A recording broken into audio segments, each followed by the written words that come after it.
മൃത്യുവെ ജയിക്കാനുള്ള അമൃതമാണ് ഭാഗവതം എന്ന് പറയുന്നത്. മനസ്സിലായില്ലേ? അപ്പൊ ആ മൃത്യുവിൽ നിന്ന് രക്ഷപ്പെടണം എന്ന് ആഗ്രഹിക്കുന്നവർക്ക് ഒരു സിദ്ധൌഷധമാണ് ഭാഗവതം. മൃത്യുവെ മറികടക്കാനുള്ള ഏറ്റവും പവിത്രമായിട്ടുള്ള ഒരു സന്ദേശം ഉൾക്കൊള്ളുന്ന അതിബൃഹത്തായിട്ടുള്ള ഒരു അമൃത സത്ത, അല്ലെങ്കിൽ അതിൻ്റെ പഴം എന്ന് വേണമെങ്കിൽ നമുക്ക് പറയാം, അടങ്ങുന്ന ഒരു ഗ്രന്ഥം ആണ് മഹാഭാഗവതം എന്ന് പറയുന്നത്. ആ ഭാഗവതത്തിലൂടെ നമുക്ക് ഇനി നാളെ തൊട്ട് നമുക്ക് അതിൻ്റെ പ്രയാണം, അല്ലെങ്കിൽ അതിൻ്റെ ആരംഭം നാളെ തൊട്ട് നമുക്ക് ബാക്കി വിഷയങ്ങൾ ചിന്തിക്കാം.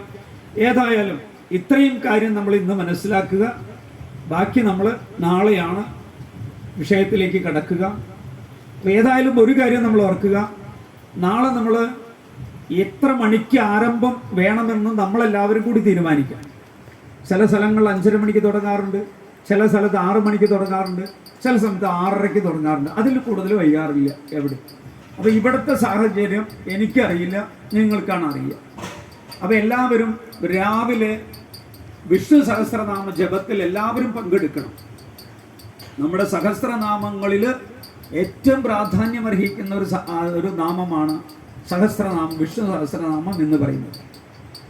കാരണം ഏറ്റവും പഴക്കവും അതേപോലെ തന്നെ ഭീഷ്മ പിതാമഹൻ ശരശയ്യയിൽ കിടന്നുകൊണ്ട് ഭഗവാനെ ഭജിച്ചതും വിഷ്ണു സഹസ്രനാമം കൊണ്ടാണ് ഭഗവാൻ അർച്ചന ചെയ്തത്. അത്രയും പഴക്കവും പാരമ്പര്യം ഭാരതത്തിലുള്ള എല്ലാ ക്ഷേത്രങ്ങളിലും അതിരാവിലെ ഇന്നും കേൾക്കുന്നത്, ദേവീക്ഷേത്രമായാലും ഏത് തന്നെയാണെങ്കിലും വിഷ്ണു സഹസ്രനാമത്തിനാണ് പ്രാധാന്യം. അപ്പം അതുകൊണ്ട് മാത്രമല്ല, ആയുർവേദ ആചാര്യനായിട്ടുള്ള സുശ്രുതൻ പോലും പറയുന്നു, മനുഷ്യന് 2 വിധത്തിലുള്ള രോഗമാണുള്ളത്. അതൊന്ന് ആദിയും മറ്റൊന്ന് വ്യാധിയും. വ്യാധിക്ക് മരുന്നുണ്ട്, ആദിക്ക് മരുന്നില്ല. ആദി മാറണമെങ്കിൽ വിഷ്ണു സഹസ്രനാമം ജപിക്കാനാണ് സുശ്രുത മഹർഷി ലോകം കണ്ടതിൽ ഏറ്റവും വലിയ വിഷഘ്വരനായിട്ടുള്ള, ഇന്ന് നമ്മൾ ഉപയോഗിക്കുന്ന ജീവനെ നിലനിർത്താനായിട്ടുള്ള സർവ മരുന്നുകളുടെയും പിതാവായിട്ടുള്ള അദ്ദേഹം പറഞ്ഞിട്ടുള്ളത്, ആദിക്ക് മരുന്നില്ല, ആദിക്ക് വിഷ്ണു സഹസ്രനാമം ജപം മാത്രമേ ഉള്ളൂ എന്ന്. അപ്പം ആ വിഷ്ണു സഹസ്രനാമത്തോടു കൂടിയാണ് നമ്മൾ എല്ലാ ദിവസവും ആരംഭിക്കുക രാവിലെ. ആ സമയം എപ്പോൾ വേണമെന്ന് നമ്മൾ തീരുമാനിക്കണം. ഇപ്പോൾ എല്ലാവരും വിഷ്ണു സഹസ്രനാമത്തോടു കൂടി വരണം. നമ്മളെല്ലാവരും ഒരുമിച്ചത് വിഷ്ണു സഹസ്രനാമം ചൊല്ലും. അതിനുശേഷം നമ്മളെല്ലാവരും കൂടി ഒരു സങ്കല്പം വയ്ക്കും. എന്തിനും ഒരു സങ്കല്പം വേണം, എന്ത് കാര്യം ചെയ്യുമ്പോൾ. ഇപ്പം നമ്മളൊക്കെ ക്ഷേത്രത്തിൽ പോയിട്ട് നമ്മൾ പ്രാർത്ഥന നടത്താറുണ്ട്.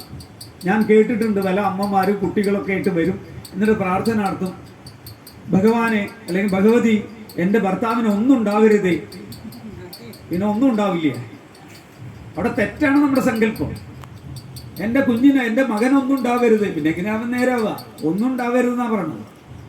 അപ്പോൾ ഏതിനും ഒരു വിഷയം, പൂർണ്ണത വേണം. അപ്പം അതാണ് സങ്കല്പം എന്ന് പറയുന്നത്. അവ്യക്തമാകരുത്, അത് വ്യക്തമായൊരു സങ്കല്പം വെക്കാൻ നമ്മൾ സാധിക്കണം. ഇല്ലെങ്കിൽ എന്താ കുഴപ്പം? പണ്ട് ഒരു ധനികനായിട്ടുള്ള ഒരു വ്യക്തി, അദ്ദേഹത്തിൻ്റെ സ്വത്തിൽ നിന്ന്, അദ്ദേഹത്തിന് ധാരാളം എസ്റ്റേറ്റുകളുണ്ട്, ഒരു 25 ഏക്കർ തൻ്റെ മകനായിട്ടുള്ള ജോസഫിൻ്റെ പേരിൽ എഴുതാൻ വക്കീൽ ഗുമസ്തൻ്റെ അടുത്ത് കൊടുത്തു. എഴുതി, ജോസഫിൻ്റെ പേരിൽ എഴുതി, അത് രജിസ്റ്റർ ചെയ്ത് വന്നു. രജിസ്റ്റർ എല്ലാം കഴിഞ്ഞ് വായിച്ചു നോക്കുമ്പോഴാണ് ജോയുടെ സ്ഥാനത്ത് യൂന്നായിരിക്കുന്നു. അപ്പൊ ജോസഫിന്റെ ഭൂമി ആർക്ക് പോയി? യൂസഫിന് പോയി. മനസ്സിലായില്ലേ? അതാണ് സങ്കല്പം ശരിയല്ലെങ്കിൽ ഇന്ത്യൻ പിനൽ കോഡ് പോലും മാറിപ്പോകും. അത്രയും പ്രാധാന്യമുണ്ട് സങ്കല്പത്തിന്. ഒരക്ഷരം മാറിയാൽ മതി. പണ്ട് നിദ്രേവത്തം എന്നൊരു വരം പേടിച്ച ഒരാളുണ്ടായിരുന്നു രാമായണത്തിൽ, ഇല്ലേ? എന്തായിരുന്നു ചോദിച്ചത്? നിർദ്ദേവത്വം എന്നുള്ള ഒരു അക്ഷരാണ്ട് മാറി എന്തായി? നിദ്രേവത്വം എന്നായിപ്പോയി. അപ്പൊ ഉറക്കം, ഏത് സമയം ഉറക്കം, അങ്ങനെയായി. അപ്പൊ സങ്കല്പങ്ങൾ മാറിക്കഴിഞ്ഞാൽ നമുക്ക് ഫലത്തെക്കാൾ കൂടുതൽ ദോഷം സംഭവിക്കും. അപ്പൊ അത് സംഭവിക്കാതിരിക്കാൻ വേണ്ടി നമ്മൾ ആരംഭത്തിൽ രാവിലെ നമ്മൾ വിഷ്ണു സഹസ്രനാമം ചൊല്ലുന്നതിന് മുൻപ്, നമ്മൾ വിഷ്ണു സഹസ്രനാമത്തിന് ശേഷം നമ്മൾ സങ്കല്പം ചെയ്യും എല്ലാവരും കൂടി. അതിന് ഇവർ നിങ്ങൾക്ക് പുഷ്പങ്ങളൊക്കെ തരും. ആ പുഷ്പങ്ങൾ ഉപയോഗിച്ചുകൊണ്ട് നിങ്ങൾ സങ്കല്പം ചെയ്ത് ഭഗവത് പാദത്തിൽ സമർപ്പിച്ച് അതിനുശേഷമാണ് നമ്മൾ ഭാഗവതം ആരംഭിക്കുക. അപ്പോൾ അതിന് വേണ്ട സമയം നമ്മൾ എത്ര വേണമെന്ന് നമ്മൾ ക്ഷേത്ര ഭാരവാഹികളുണ്ട്, നമ്മളുമുണ്ട്, എപ്പോഴാണ് വേണ്ടതെന്ന് പറയും.